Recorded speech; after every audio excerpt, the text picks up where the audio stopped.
Well, hello, I'm Nelson Liu and thanks for joining us for Western Perspective. This week on the program, Australian workers have always sought job security, but Alcoa workers believe that's now being threatened with potential job outsourcing after the company failed to agree on an enterprise agreement with the Australian Workers Union. With workers now in an indefinite strike following an 18-month dispute, they're now fighting to protect their jobs with an impact that could affect young workers' rights across the country.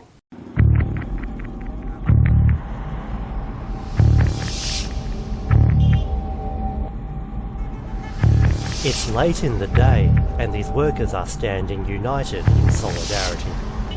They've been striking to make sure that their jobs are safe. We've got nowhere in terms of job security.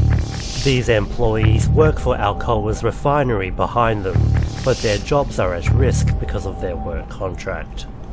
Now they're fighting to protect them. It's very hard on them.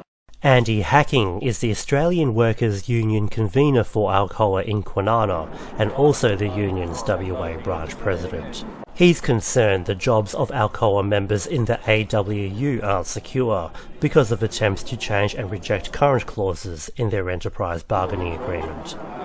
We offered the same agreement as what we're currently on with a rollover with zero pay rises. Now Alcoa rejected that. In our current agreement we have voluntary early retirements, right? Alcoa want forced redundancies, right? So they can tap people on the shoulder.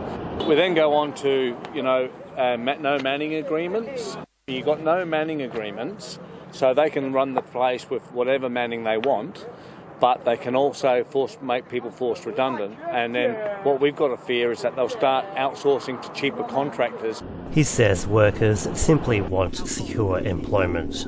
As far as we're concerned, it's all about making sure that wording's there to make sure these guys' wages and conditions are kept. The union has been negotiating with Alcoa for more than 18 months to keep those current conditions. But negotiations broke down earlier in August, resulting in workers walking off the job indefinitely and a protest at Parliament House. Union's WA Secretary Meredith Hammett says the strike is a last resort action.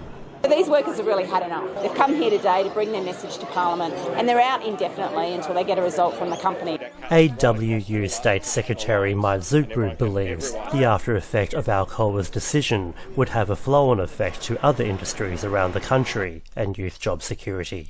This isn't just a struggle for us here and now, this is to look after the next generation of workers as well. A 17-year-old kid will be a young adult who wants to buy a house. He's met a loved one that will probably want to start a family with, and to do that you need that job security to be able to put a roof over your head. These jobs are becoming rare.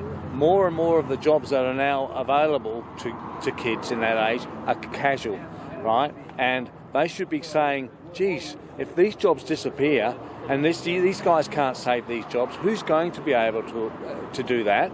Alcoa has rejected the AWU's claims, inviting employees to vote on a new agreement later in August that addressed their concerns. And Andy says they welcome Alcoa back to negotiate a resolution for the workers.